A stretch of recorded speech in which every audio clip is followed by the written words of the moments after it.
देखी कितना आदमी रवा सब जुटल बानी जा सभे बतियावता कितना रवा गरीब बानी रवा कितना कष्ट बा।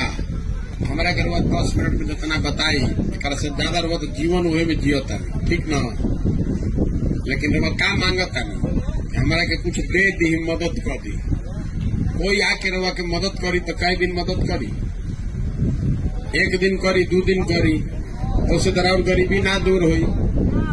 काहे रवा बिहार में दुर्दशा में हमने के बानी ऐसे कि जहिया रवा राजा चुने के होता वो दिन रवा जात के नाम पर वोट देता नहीं, वो दिन रवा धर्म के नाम पर वोट देता नहीं, हिंदू मुसलमान के नाम पर।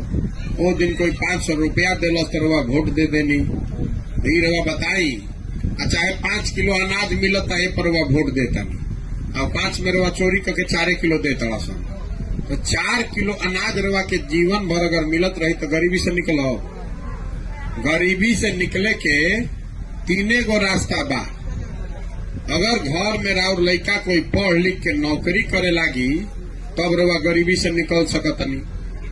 दूसरा रास्ता ई बा कि अगर रवा भी जगह जमीन रही तो खेती बाड़ी करती तो उसे गरीबी से निकल देती। तो रवा राउर लड़का पढ़त बाना, जमीन रवा भी बाना। अब तीसरा रास्ता गरीबी से निकले के का बा कि अगर जरा भी पैसा पूंजी रही तो कुछ उद्योग धंधा कुछ व्यापार करी, छोट मोट दुकान खोली तो गरीबी से निकल जाई। तो जो बिहार में गरीब आदमी बा ओकरा के जब गरीबी से निकले के 3 दरवाजा बंद हो गई। राउर लड़का पढ़त बाना, रउआ भी जगह जमीन बाना, आ पूंजी है नहीं कि रउआ कौनो दुकान दौरी व्यापार करो तो रउआ गरीबी से निकलब कैसे? कबो ना निकल सकी, जीवन भर ना निकलब। कितना रउआ सब आदमी बानी जा। अभी कितना बजता घड़ी में 2 बजता। राउर लड़का पढ़े गरीब से लेकर चिंता बा रहुआ। तो जब राउर लड़का पढ़ते नहीं थे खिचड़ी खाई खाली जाके स्कूल में तो मजदूर ना बनी तो कलेक्टर बनी। तो रहुआ एक चिंता होके के चाहिए ना भाई। नेता जो करता तो करता बाद में देखल जाए। अरे आपका लड़का जब पढ़ेगा तबे ना बाहर गरीबी से निकलेगा। तो रहुआ चिंता बा। ऐजा कोई आके खिचड़ी बांटे लगी तो 500 आदमी जुट जाये। आइजा स्कूल में पढ़ाई नहीं हो और वह जाके धरना देनी है स्कूल में कि मास्टर साहब लोग ना पढ़ाई तो मारल जाए बेलना से। और वह जाके धरना पे 2 दिन बैठक कम लेकिन के पढ़ाई हुई। अब पढ़ाई हुई कम न रहो लेकर आगे बढ़ सकी। तो जब रहुआ एको हाली पढ़े खातिर वोटे नहीं की दे तो भीखे न मांगब जीवन भर। ये नेता रहुआ के भिखारी बना दिल बा। रहुआ भीख मांगे के आदत लाग गई बा। कोई भेटा जाता कुर्ता पैजामा पहन के, ए भैया तने है करवा दी, ए भैया कुछ मदद कर दी। अरे आप भिखार हैं। आपको बाबा साहब अम्बेडकर ने, गांधी जी ने अधिकार दिया है।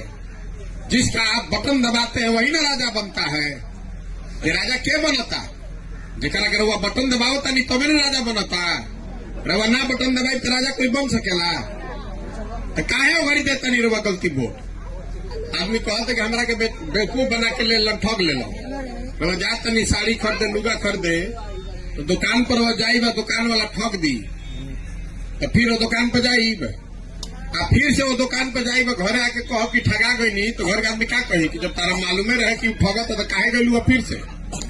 तो वो जब जानत नहीं कि नेता हमरा के ठगले बा तो फिर काहे देता नहीं। अरे वह गरीब आज भइल बनी कि जब लड़का रही तब वो गरीब रही। बोली बात के अरे जब रवा लड़का रही तबो गरीब रही, अब उम्र हो गई तबो गरीब बानी, और राव बुढ़ा जाए रवा तबो गरीबे रहो। पहले बात तो समझी जोड़ के। गरीबी से निकलने का उपाय समझिए। कोई नेता आई आदमी कहते हैं भी हमारे कहे नली गली बनवा दी, नली गली बनवा दे सर वोट दे देनी तो 5 बरिस रवा जिंदगी के चल गई वही नलिये गली पर। और वोट के कीमत नाली गली बा। अरे जे रवा से वोट लेता ओकर लड़का हेलीकॉप्टर पर चलता देश के राजा हो गई इतना और ओकरा के बेच देता नहीं 5 किलो अनाज पर।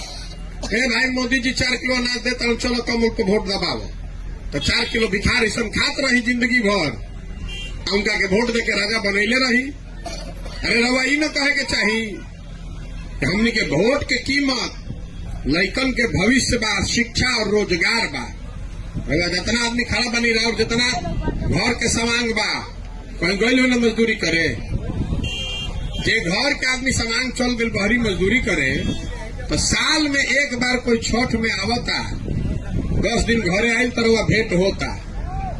न तो जहाँ रहता वही अपन हाड़ गलावता 14-14 घंटा, तो 6,000-8,000 घरे भेजता कि हमार बाल बच्चा खाओ। और रउआ से पूछत नहीं कि वोट काहे देनी है, रउआ कहत नहीं है भैया गौवा में सब देते रहे तो हमू दे देनी। अरे राउर घर के सवांग, राउर मरद 15 घंटा अपन जवानी हो जा हार गलावता, और वह वोट दे देता नहीं ऐसा ही बिना जल ले। और देव तो रउआ न भोगब तो हम भोगब। रउआ जागे के चाहिए न कि भाई गलती वोट ना देव।